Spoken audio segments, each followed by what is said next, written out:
Hey, it's Mike over at fishyourassoff.com, and what I'm talking about today is how to catch those big, huge, overslot fish. So, not a keeper fish, the monsters. In this case, we're talking about snook, so I'm talking, let's say, from the end of the slot, which is 34 inches up to 45 inches, just big, huge snook.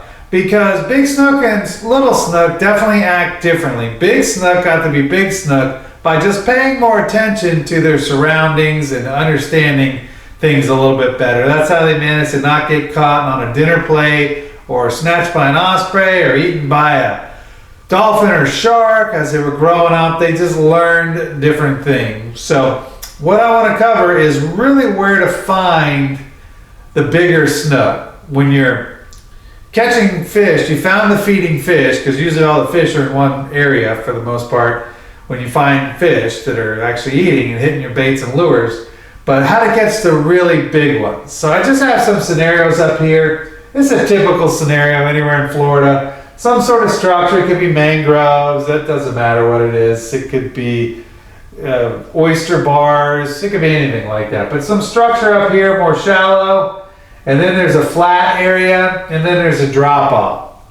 So the big snook, usually don't play with the little snook. The little snook are much more aggressive and they're going to eat your baits more readily. The big, older female snook are really just going to kind of take their time. They're lazy. They much prefer to eat a dead bait or something right in front of them than go chasing some quick, agile mullet around to try to eat it. So that's what the little ones do. The big ones just are patient. They wait for the right opportunity, in other words, because it's all about calories in and calories out. They don't want to waste a bunch of calories to get a small amount of calories. They'd rather waste calories to get a big amount of calories. So big baits are going to work better. So say you're fishing some sort of flat or sandbar or something like that, and you're catching tons of these little snook up on that flat or sandbar, grass flat, whatever it is. Well, chances are, just to the side, there's going to be some bigger snook. They're just waiting for something easy. Maybe they're just waiting for nighttime. Who knows? But they're just taking their time. They're on the bottom. Big fish hug the bottom because they know it's safer. They know a predator can't get them from underneath. So they can see their area and they can scout for easy pickings as far as bait, something for them to eat goes. So usually the big ones are going to be out there in the deeper water in a cut, something like that, or they're going to be way tucked up under the mangroves waiting for an easy meal to come by.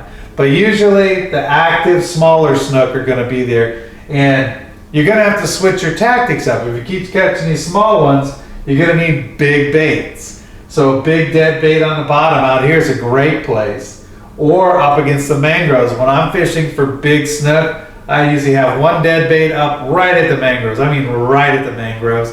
And then another one wherever the drop off is. So I'm parked like this. I got one up here to the mangroves. I got the other one out here in the deeper water. And that's a great way to catch huge snook. Live baits too. Just go with a bigger live bait, but make sure you keep it natural. So if you're fishing with mullet, well, you better not be in 20 feet of water if you want to catch this fish, because he's not going to swim up 20 feet to eat that mullet. But if you're, say, 4 feet from the bottom and you fish with a big mullet, well, that snook will definitely go up there and eat that mullet. It'll go this high to eat a mullet, but it's not going to swim way high when it's deep water like that. And these ones too, just have it something more natural. So you really got to know how your bait. How do I put this? You really need to know the tendencies of your bait. So you're fishing with a pinfish, it's going to swim straight to the bottom. You're fishing with a pigfish, you're fishing with a mohora.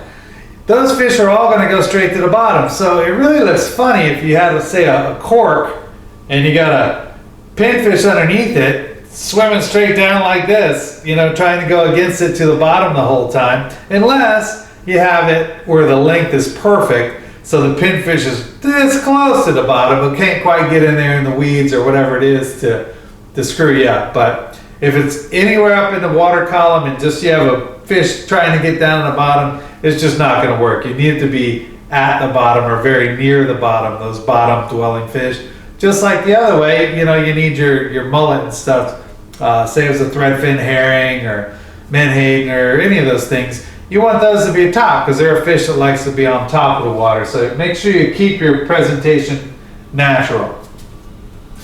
Okay, this is a real common scenario for snook, right? So snook love structure. This could be bridge pilings, dot pilings, any kind of pilings. But what you're going to notice, and you're going to find most of the time, is the bigger snook are on the bottom, and the little smaller snook are going to be higher in the water column.